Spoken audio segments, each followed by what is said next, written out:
So I saw that video of the lady that talked about her encounter with a foreigner in Starbucks in Ayala Center, Cebu. And normally, kibalumanggid mo sa ako na pag Pilipino na ganitumban ay di ko pa si Ilbes! But after hearing what happened, I can honestly say nga dili gyud ko mulaban kay ate. And here's why. So the story is, nitawag siya sa iyang boyfriend about trip to Palawan. And dili man siya makadungog og tarong, so iyang giput on speakerphone kay di daw mo work ang iyang headphones. So while she was taking this call on speaker, na ako no'y nitapad sa iya or nakatapad na ba sa iya daan, nga foreigner, nga gibadlong siya. Unya, syempre, ang tubag ni ate girl nga, mula gina, this is my country, I can do what I want.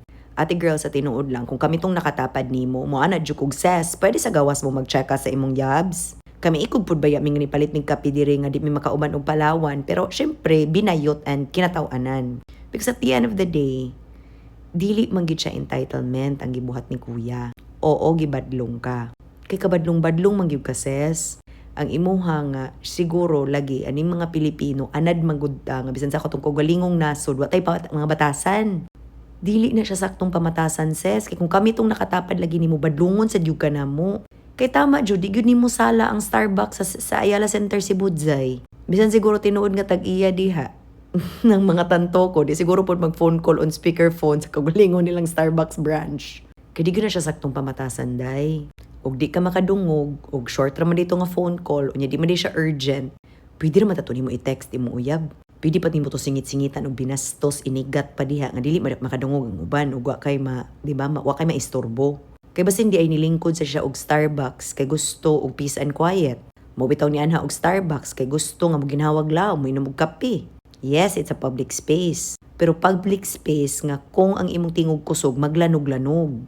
Munang sorry, nothing personal to you and I'm not pushing my opinion. I will not take your side. We have to admit nga kitang mga Pilipino, kamura di ay, wadyo mga batasan gining uban. Uy, ug kana siya, example na siya ana ses. Kay isa ra pod ba ka kape imong gipalit? Ug nipalit gyud kag kape. Kay murag wa man na appeal sa imong story nga nipalit gyud kag kape. Unya siya, wadi ka kibalo nga, di ba, aside sa niingon siyang he brings money to this country, basi hindi, tulo na upat na kakape yung giinom dito Starbucks, kinauna man siya gabot.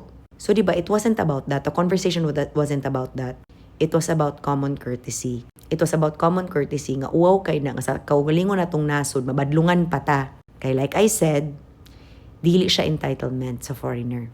Because baliko na ako, bisan kami tong imong nakatapad, mabadlungan gyud ka ses. At least kung kami to medyo, kanang labi na if I'm on a good day, na syempre public figure, biya siya kami day, magbinayot ra gyud ko day, dili gyud ka kanang bastoson, di man po ko ingon ana. Pero what if makatunong jud pud ka og mga tao nga bastos gyud pod, nga badlungan, maawayan gyud ka ses, then this post could have taken a different context. But in the context that you presented it wasn't foreigner entitlement. The foreigner did not ask for special treatment. The foreigner simply asked for courtesy. Courtesy that he is entitled to. And it isn't self-entitlement. It's basic respect. It's basic respect for a public space. Yes, kuan lang yung gipili lang yung ka sa manager, nag-uo lang yun ang guard kay lalaki ang nibikil sa imuha. Pero for sure, o Pilipino ra pod to, basin ikaw ang natsikahan nga dapat ito rakas gawas ses, kay di ba may uban sa Palawan. Mora to siya. I just wanted to add to this. I actually made this as a comment to her post. Unta, ma-realize po na to kitang mga Pilipino ba? Ang atong self-awareness, pertidyong mubua. Daghan yung mga tao diri sa Pilipinas nga dili gyud self-aware nga ilang mga binuhatan di na gyud mao. And this is an example.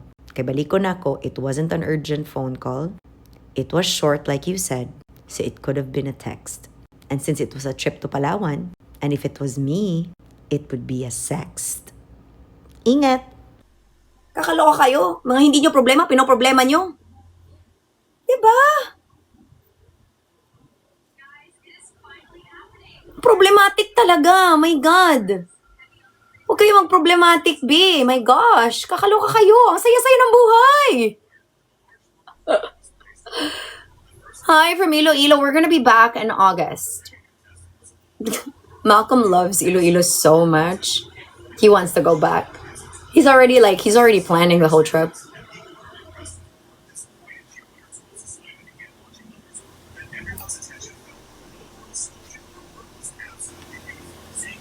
Advice for women who's starting over, just do it.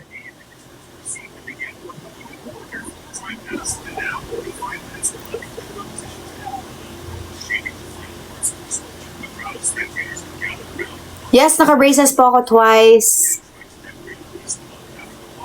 I am living the life I wanted. I am living the prayer that was answered. I'm living the life. It's not perfect, but it is an answered prayer. So that's it.